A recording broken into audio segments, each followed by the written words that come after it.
please. Thank you all. Take your seats, please. I gotta say, it feels like a great homecoming to be here in Lima today. I am so thrilled to be with you all. Now, I gotta say, my chief of staff, who's a great guy, he told me, thank you. You probably don't know who he is, but you're celebrating him anyway. He just got engaged, actually, so I'm very proud of him. He's doing things the right way, but he told me on Monday, which I guess is yesterday, he said, sir, I think we might have to cancel this trip to Lima.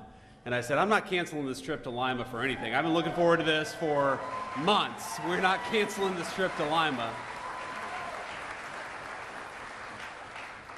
And I don't know if you guys saw, but there's nothing going on in the news at all that would justify me canceling this trip to Lima. Why the hell would we cancel the trip to Lima, Ohio? It's a boring day in the White House, as you guys have probably seen. So let me offer a few words of appreciation. So I could probably thank half the people in this room, and I'm so thrilled to be with you this evening. And there are a few by name that I want to call out. So first of all, and I'm not even going to try to pronounce your last name, I never do, but Alex T., the great chair of the Ohio GOP. Thank you, Alex, for everything that you do. I've got to thank, and this is, guys, you should be glad I asked about this.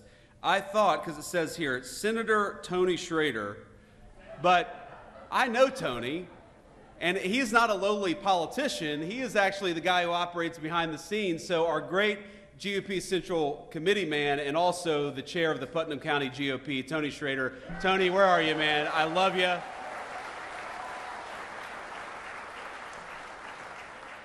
Hey, Tony's been so good to me from the very beginning, and I'm going to tell a little story here. That's what I'm going to do. You guys are going to be stuck here for 45 minutes me telling stories. I'm just in such a good mood. Unfortunately, we've got these cameras back there, so I got to be a little bit careful. If I say something really stupid, somebody's got to stand up here and stop me before I embarrass myself in front of national TV here. But Tony Schrader was, when I decided to run for office the very first time, it was the Senate race back in Ohio in 2022. And so this is sort of early 2021 when I'm going around and giving speeches. I haven't even declared my candidacy yet, and Tony Schrader was actually backing somebody else in the primary. Now, Tony was backing a person who is a very dear friend of mine, Jane Timken, who's, I don't know if Jane is here, but Jane, hey Jane, how are you? But that was a hard-fought primary, a bunch of really good candidates, and eventually, of course, I won that primary and won the race, but Tony worked harder for me maybe than anybody in all of Northwestern Ohio. I mean, he knocked on so many doors. You remember, Tony, we would have events with volunteers where we would knock on more doors than I thought humanly possible, and it was all because Putnam County GOP is an incredible organization led by an incredible guy. So thank you, Tony, for everything that you do.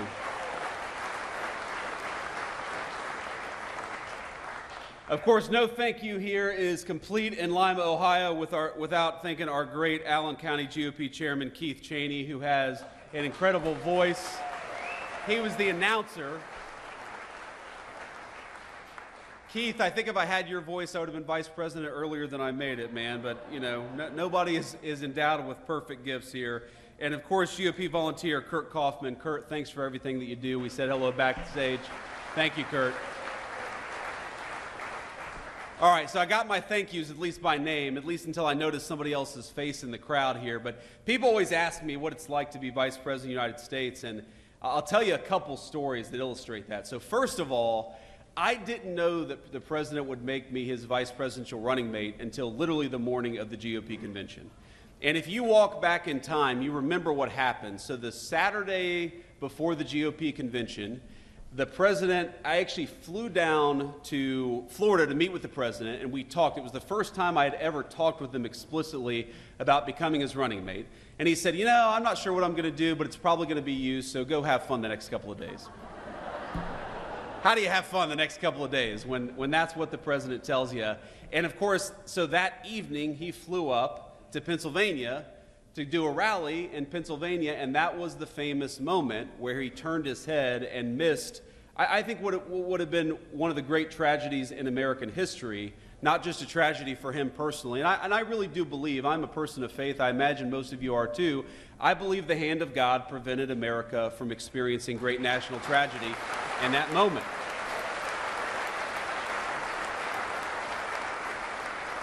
But so I call the president that night. It's probably 2 in the morning at this point. I call the president that night. Remember, I just met with him that morning talking about becoming his running mate. And I'm like, sir, how you doing? And he's like, I'm fine.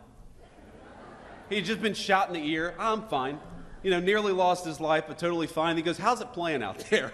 And I'm like, Mr. President, I think it's playing pretty damn well, because if remember, he had that photo where he raises the fist iconically, and I said, I think that photo is going to go down in history as one of the great photos, and of course, I was right about that. So the morning of the convention, the morning he announces me to be his nominee, he calls me at around 11:45, and I'm not kidding you, I don't answer the phone. And I don't know what had happened. We had just landed in Milwaukee. We've got 3 little kids. You know, it was a hot day. We were trying to get through all the security to get to our hotel room. I don't know what happened. So I call him back 15 minutes later, and he answers the phone, and he says, JD, you just missed a very important phone call. I said, yes, Mr. President. And he said, I'm going to have to select somebody else now. And of course, you know, my heart stops, and I think he's actually going to do it. But then he asked me to be his running mate. He actually talks to my son, and you know, the rest is history, right? The rest is history. So that's the first story. The second story that I'll tell you is we've probably been in the Oval Office for all of 10 days. And I'm sitting there, and we have a phone call with a foreign leader. I won't mention who. And it's a tough phone call. There are some tough issues that we have to work through with this foreign leader. And he asked me to come sit behind him at the Resolute desk so that if I need to say anything, I can just speak directly into the speakerphone. And it's early in the administration, so there's not a whole lot in the Oval Office yet. And there's this sort of wooden box with a red button sitting on the Resolute desk. And I think to myself, that's probably not a button that you want to press, right? So we're talking to this foreign leader, and the president looks over at me, puts the foreign leader on mute, and says, this is not going very well, and he presses the red button.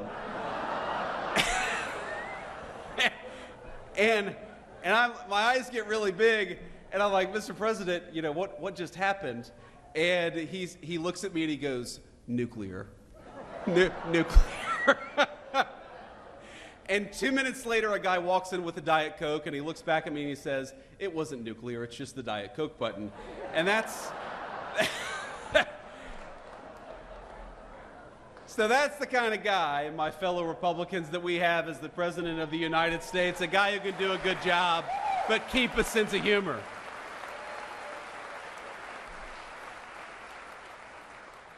And I've learned a ton, even in 130 days, 140 days, however long we've been in office. I think I've learned more, I've had more on-the-job training than I think any person in the history of having a job for all of about 5 months. Because the thing that I've learned about the President of the United States, and I guess I kind of knew this a little bit, but I've really learned it seeing him interact with foreign leaders, with congressional leaders, and just doing the job of President of the United States is what makes the president so successful is he has the best instincts about people of anybody that I've ever seen in my life. He knows when somebody is selling him a load of BS. He knows when he's making progress, when he needs to cut something off. He knows when he's dealing with somebody that he can trust, and he knows when he's dealing with somebody that he can't trust. And I think if you think about everything that comes across the president's desk, I mean, just on, I guess this is yesterday, on Monday alone, the President of the United States, of course, we were trying to figure out what we were doing with the Israel-Iran situation. Of course, we had just launched the wildly successful attack that destroyed the Iranian nuclear facilities in Fordo and elsewhere. Thank you. But we know the Iranians are going to counterattack, and we're kind of trying to figure out, is it going to be a real counterattack, or is it going to be something more symbolic, more face-saving? He's dealing with congressional leaders about the one big beautiful bill that cuts taxes on overtime, cuts taxes for tips. Thank you. Really is the most important generational tax reform that we've had in this country in 30 years, and also provides billions of dollars to replenish the southern border funding that encourages us and empowers us to kick out the illegal immigrants and to stop the flow of illegal immigration into our country. So we're doing all these things, and that's just one Monday at the White House, and there's no person that could possibly, read all the briefing materials, the tens of thousands of pages of background on all this stuff. But what you need in that Oval Office is you need somebody with good instincts. You need somebody who can tell when a person is negotiating on behalf of the American people, and you need somebody who knows when they're negotiating against the interests of the American people. And I'll tell you, you do not want to be a person in Donald Trump's Oval Office who's negotiating against the interests of the American people, because they'll throw you the hell out and tell you exactly what he's going to do.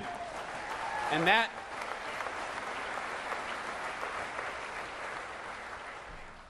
that is what I think makes him an effective president. It's what makes him an effective leader for the American people. And I will say, I'm obviously extremely biased, but 130 days into this term, we have got a lot to brag on from the Trump administration and what we're doing in Washington, D.C. Let me run just through a few of the ways in which the Trump administration has been wildly successful. And let me start with the thing that is, of course, in the news. And what the president said going back 10 years, if you look at the campaign in 2015 and 2016, and he said it consistently through his second term, is that he does not want Iran to have a nuclear weapon. It's very simple. It destabilizes the entire region. It gives this terrible regime leverage over the United States of America. As the president often jokes with me, everybody in Iran calls the Iranian leader the supreme leader. That's a pretty amazing title if you think about it. But he looked at me in the Situation Room a few days ago and he said, Mr. Vice President, you don't have to call him the supreme leader, but you would if the guy had a nuclear weapon. Because the leverage that nuclear weapons give you to destabilize the world, to destroy our economic interests, to destroy our national security interests, you don't want the worst people in the world to have a nuclear weapon. So what did the president do? For 60 days, he negotiated aggressively to encourage that Iranian regime to give up those weapons peacefully. And by the way, he was more than willing to accept a peaceful settlement to that problem. But again, this comes back to instincts. When the president realized that there was not going to be a peaceful settlement to that problem, he sent B-2 bombers and dropped 12 30,000-pound bombs on the worst facility and destroyed that program.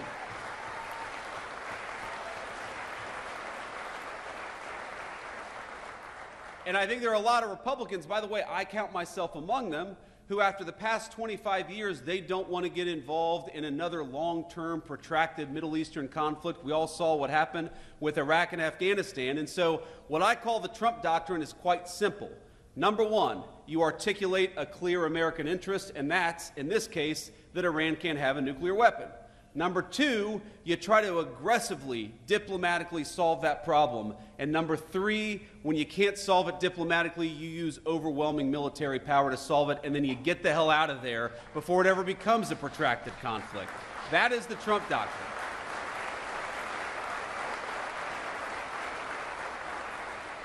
And to the Americans who are worried about this becoming a protracted conflict, I think the president solved that very quickly. Not only did we destroy the Iranian nuclear program, we did it with 0 American casualties, and that's what happens when you've got strong American leadership.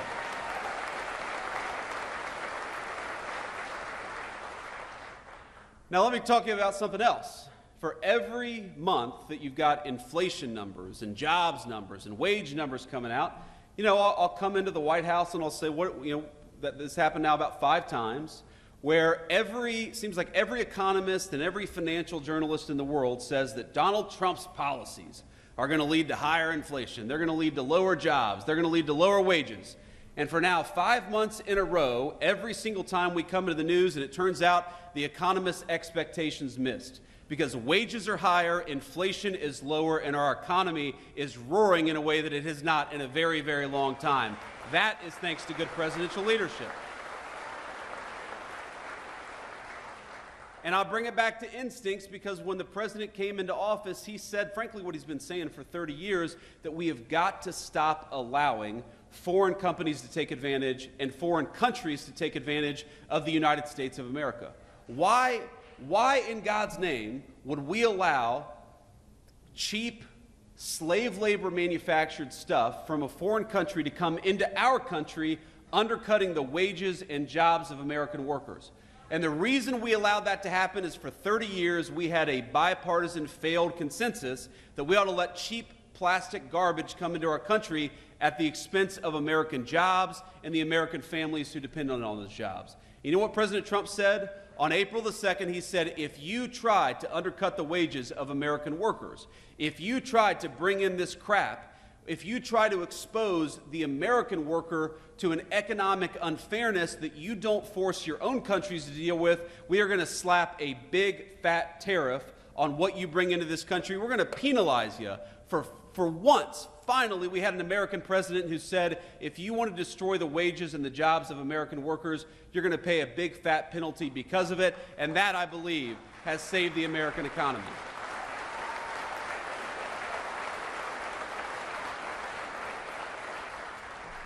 If you want to undercut American steel, you're going to have to pay a tariff. If you want to undercut American auto workers, you're going to have to pay a tariff. And all the economists said, well, what this is going to do is going to produce inflation. And no, what the president said is what it's going to do is one of two things. Number one, it's going to force a lot of people to move their factories back to the United States of America. And we've seen more foreign investment in the past 130 days than you've seen in any 130-day period in the history of this country. Or, he said, what it's going to cause is these foreign countries are going to open up their markets to American manufactured goods. Because here's the crazy thing. You go to Germany, you go to Japan, you go to South Korea. Some of these countries, by the way, are very important allies of ours.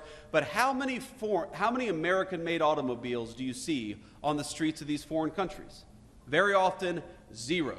But we allow all of these countries to come in and do business on our shores. Well, the deal is fair trade. If we're going to let you do business in the United States of America, you damn well let us do business in your country, because that's how we create prosperity for American workers.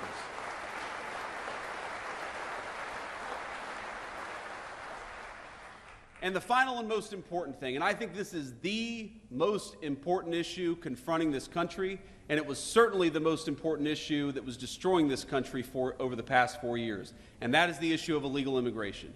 Now, if I had stood here in October of 2024 and you had told me that after 45 days of the Trump administration we would have illegal border crossings down between 95 to 99%, I would have said, whoa, whoa, whoa. I believe the president is very serious about this, and I believe the president is very effective. But there is no way that we're going to have illegal border crossings down that much, and I'm happy to report that 1.5 months into the Trump administration, we had illegal border crossings down 99%. It was a radical success, and it happened very quickly.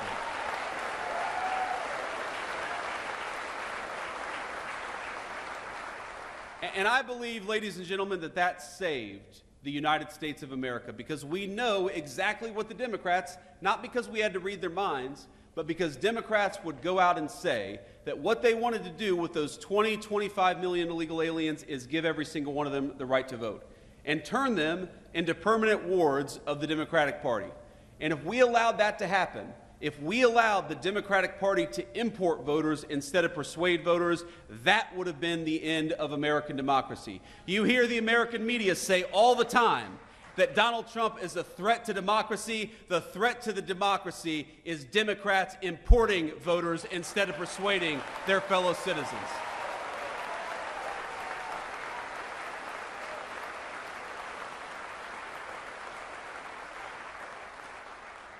And now we have largely solved that problem. If you look, for the first time in 50 years, we now have net negative illegal immigration. That means we're deporting more people than are coming in through illegal immigration. That is the biggest testament to a change in presidential leadership.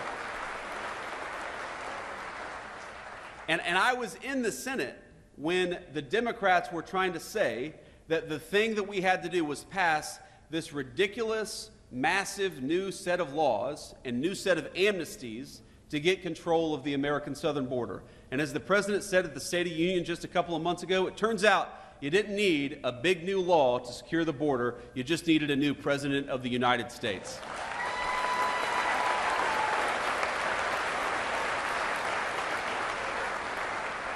So we've done all these things with effective presidential leadership, and of course we've got a lot of good guys in Washington, D.C. who are working very hard. And I want to give a shout out. I don't believe that they're here. I actually believe that John Houston and Bernie Moreno, hopefully they're in Washington, D.C., working on the big, beautiful bill. They're doing a great job. And we are lucky in the state of Ohio to have great political leadership across the board.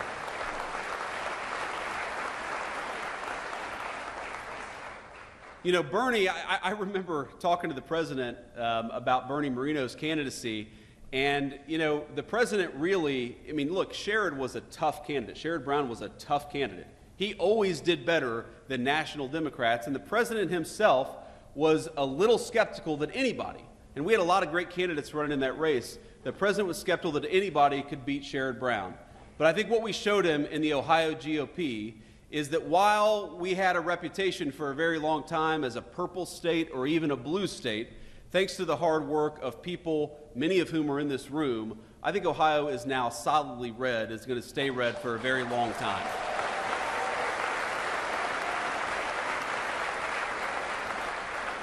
But you and I know that's not going to come without a lot of hard work, and I want to talk just a little bit about what that means, because look, I am very much a product of this political party, of this Ohio GOP.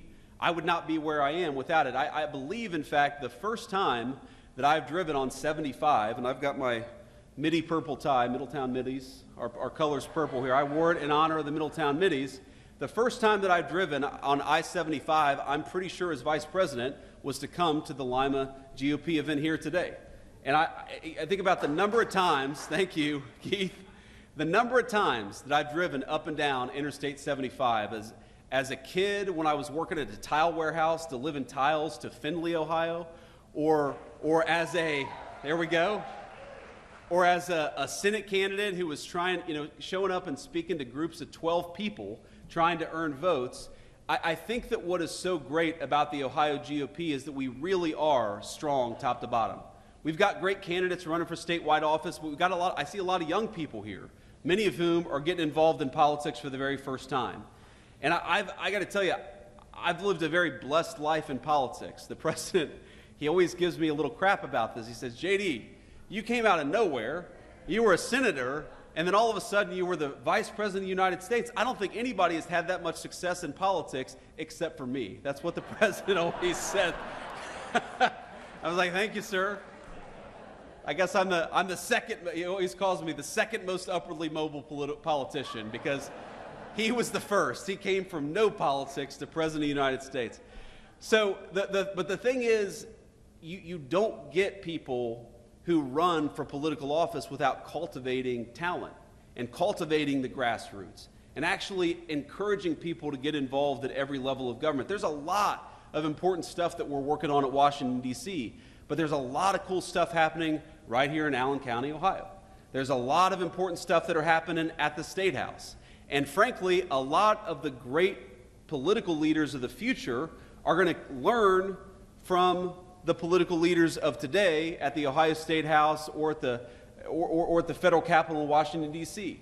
The first exposure I ever had to politics was actually as a page in the Ohio Senate when I was a student at Ohio State University. That was the first time I had ever been exposed to the American political system, working for a great state senator by the name of Bob Schuller from southwestern Ohio. And I'm sure a lot of you remember Bob Schuller. He was a good guy.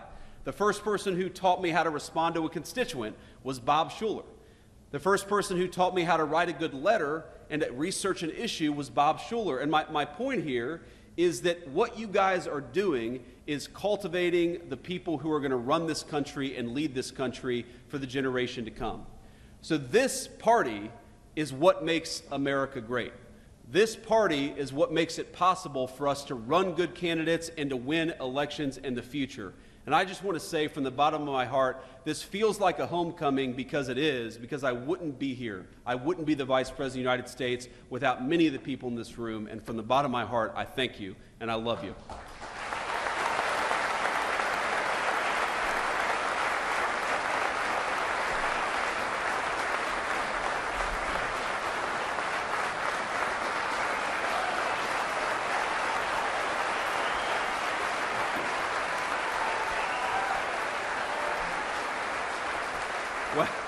Thank you, thank you. I should quit while I'm ahead, honestly. I should just walk out the door now. I'm not going to do much better than that, I think. But that was another crazy thing that happened on January the 20th. Man. So I called the president on January the 18th, and I said, sir, I know the inauguration is very important, but let's be honest. The vice president is not the most important of the presidential inauguration. The president is. So would you be okay if I, put my hand on the Bible, took the oath of office, and then headed south to attend the national championship game as the Vice President of the United States? Because that's a very important, skip all the inaugural balls. Usha, who I think all of you have come to love as second lady, she's doing a great job, and I'm proud of her. I don't know, honestly, how much Usha really wants to wear high heels for 9 hours on that day anyway, so just let us go to the national championship game. The president was like, no, JD, I can't do that. You got to be there. But to walk you through that day, so we do the inauguration, and it's crazy. You're going from one event to the next. And I show up to the very first ball, which was the Commander-in-Chief's ball. And because I've got, you all, every single one of us here has been to a wedding on a Saturday during a very important Ohio State game.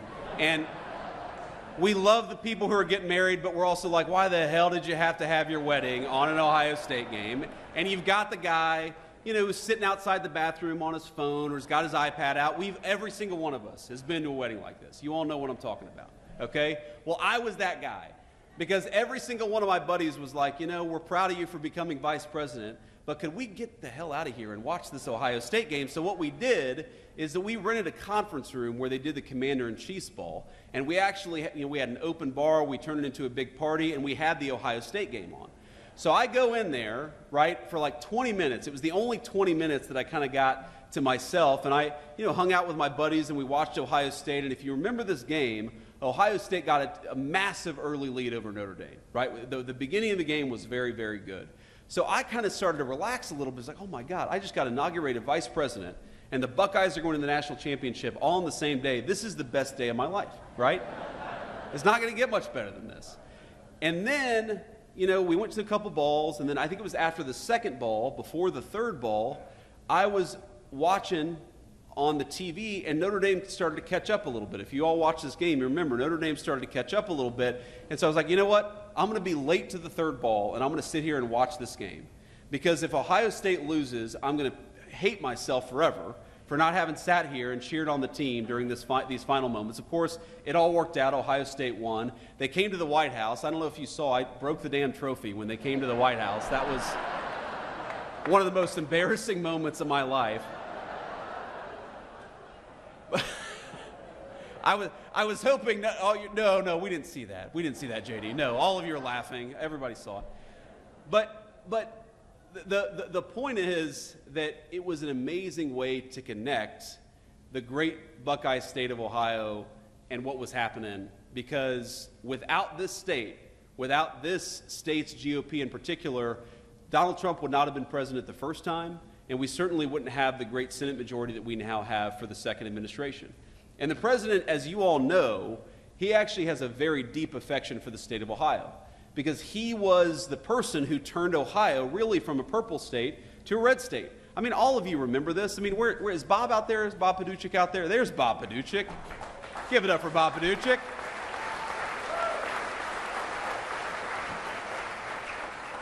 But, back in the day, there was this idea that, all the polls even, right, Bob? At least all the public polls were saying that the president was going to lose Ohio, and then he won Ohio by 8 points. And, of course, he won it by a much bigger margin the second and third time around.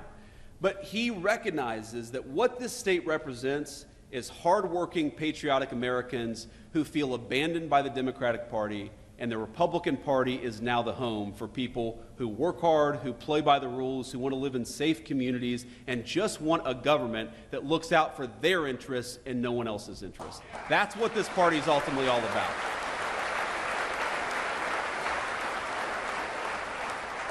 Because when I see that wage growth is the highest that it's been for working people in 60 years, working and middle-class people, the highest wage growth we've seen in this country for 60 years. When I see those inflation numbers keep on coming in below expectation month after month, those are statistics.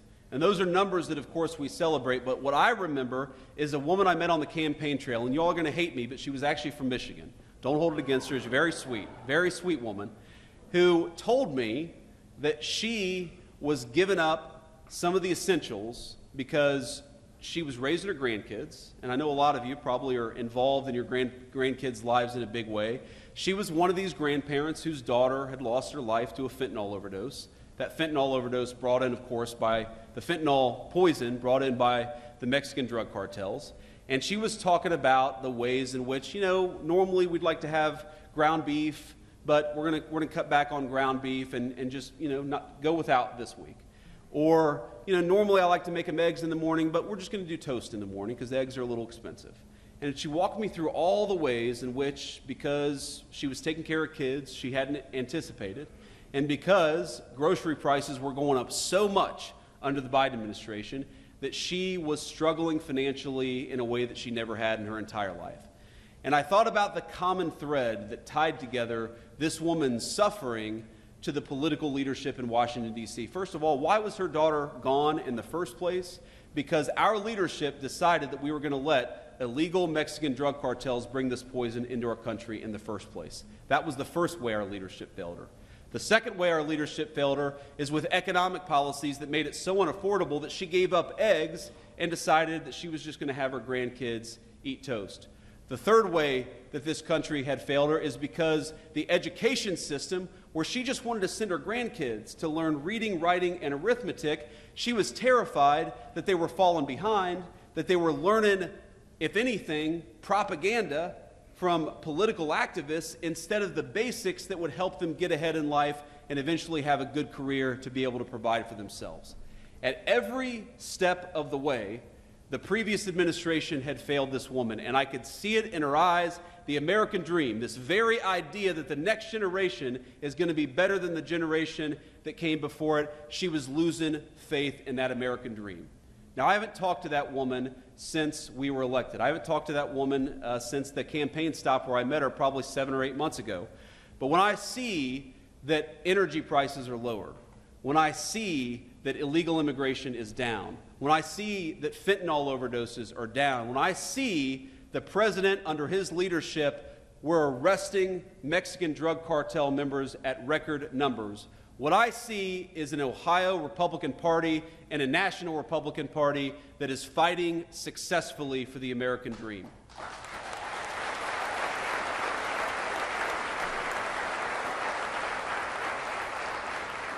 So what I'd ask all of you, when you're going out there and you're knocking on doors, when you're going out there and you're making phone calls, when you're contributing hard-earned money to political candidates, when you yourself are running, because I know it's not always easy to be a political candidate. Trust me, in Washington, D.C., they have this thing where I think it means we're number one in Washington, D.C., but all the pink-haired people throw up this sign, and I think, that means we're number one, right? I choose to take that as that symbol in Washington. But all kidding aside,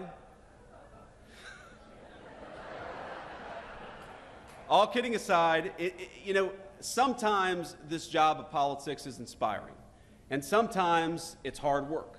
And you take the good work, the inspiring work with the hard work, but I want you to remember that what we're trying to do is create the kind of country where that woman's grandchildren can grow up and go to a safe school where they get a good education. We're trying to create the kind of economy where those grandkids, if they work hard and play by the rules, can provide for their family with a dignified, high-paying job.